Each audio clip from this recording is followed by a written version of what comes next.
He was someone who was proclaimed a leader and a guide at the age of 2. And many, many decades later, he still inspires millions. I'm joined by His Holiness the Dalai Lama. Many thanks for speaking with Times Now. It's been a very, very long journey for you. A journey of success, of some setbacks, of courage, of resilience. Have things changed, or your way of life or way of thinking changed with changing times?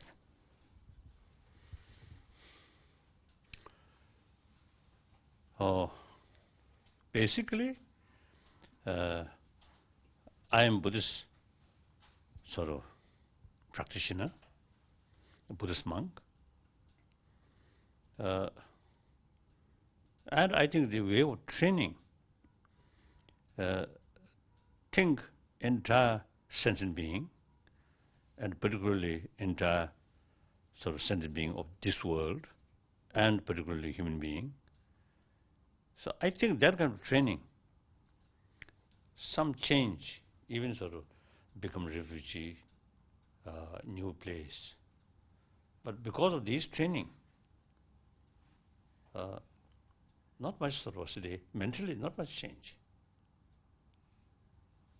From one human place, escaped another human place. Basically same. And then particularly India, historically, all our knowledge come from India. I often used to describe Indians are traditionally our guru. So and then on top of that, India's freedom. So it's not much change. Of course, situation change, but mental attitude or mental sort of what's the as a person is concerned, not much change. You in one of the recent lectures spoke about ahimsa and non-violence, and that you're a stern practitioner of non-violence. I'm going to ask you a question about self-immolations of Tibetan monks. Do you think that is a non-violent form of protest at all? And do you agree with what is happening? Actually, I say suicide is basically a type of violence. But then, question of good or bad actually depend on the motivation and goal. I think goal is concerned, these people not drunk, not family problem. This is for Buddha Dharma, for Tibetan sort of national interest. But then I think the ultimate sort of the factor is their individual's motivation. If motivation, too much anger, hatred, then negative.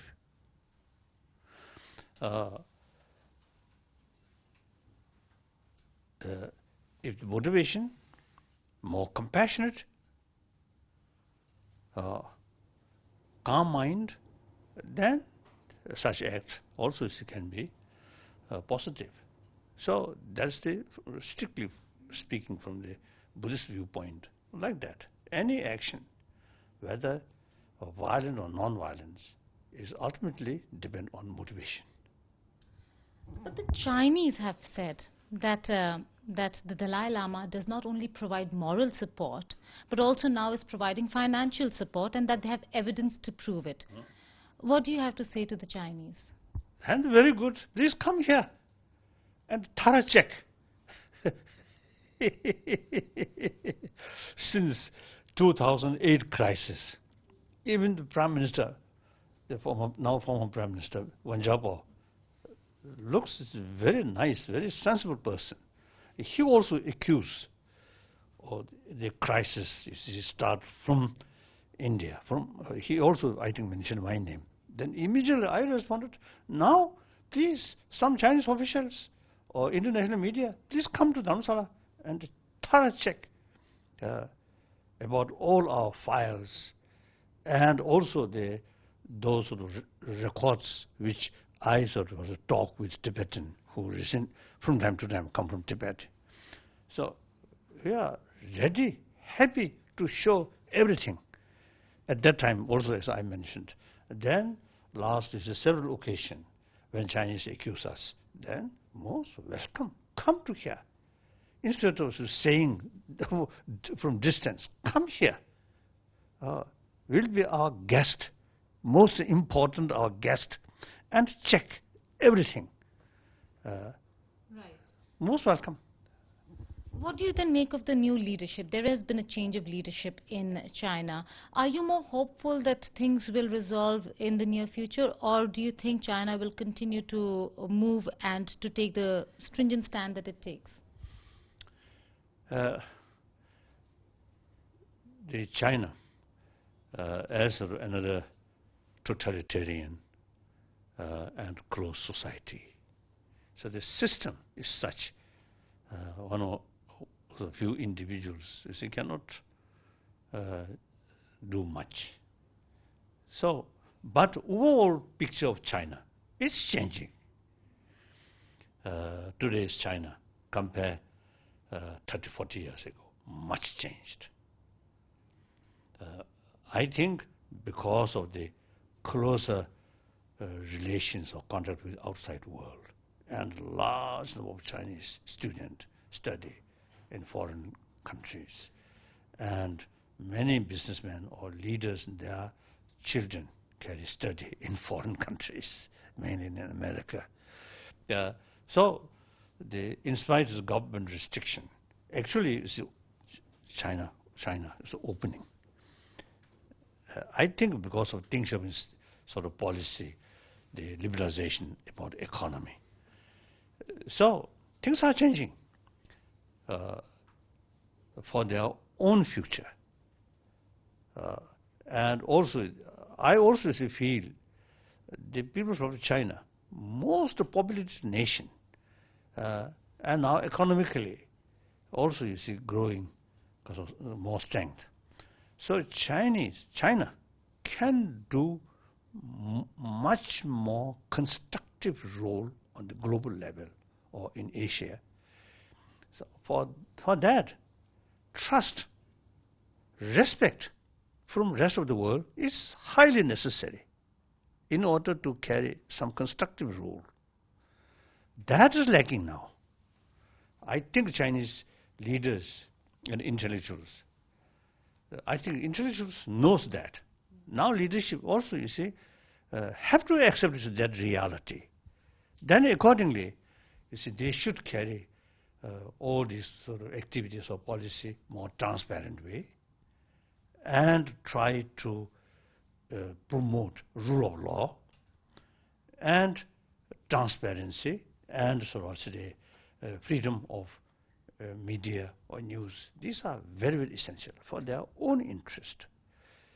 I always expressing the 1.3 billion Chinese population, Chinese people have every right to know the reality. And once the 1.3 billion Chinese people knows the reality, they also have the ability to judge what is right or what is wrong. So therefore, censorship is immoral. Then secondly, the Chinese the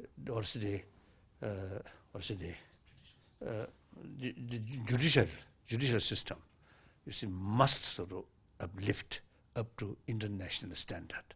Then millions of poor peasants or workers then get some kind of effective protection. Otherwise, these poor people in rural area, really very, very poor. I met a number of the Chinese from rural area. When I asked in their condition, really terrible, like that. Your Holiness, I hope the Chinese are listening and taking note of what you're really saying. You speak of the middle path. You speak of a more moderate approach, that let's talk about autonomy for Tibet rather than independence. But there are a lot of young Tibetans who are now seeking independence. What do you have to say to them? You see a gap now and the gap is growing, also, is there a difference in your approach of ahimsa and the more radical approach that quite a few youngsters are taking? Since 1974, we make up our mind and our sort of the policy. The midway approach we decided. We set up 74.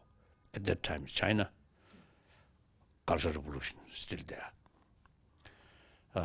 So then 79, or beginning of 79, or end of 1978, you see, we received some indication from Deng Xiaoping. So then, since we already ready to talk on the basis of not seeking independence, but seeking meaningful autonomy, that means the mutually agreeable solution. And then my delegation, or my representative, met Deng Xiaoping, I think February 79. He said, except independence, anything can be discussed. So also the thinking and the Deng Xiaoping statement is sort of the same way. So no problem. So since then, you see, we developed direct contact. But then eventually, China proper, the democratic movement from many university students, then overall their policy become hardened. So Hu Yanpeng dismissed.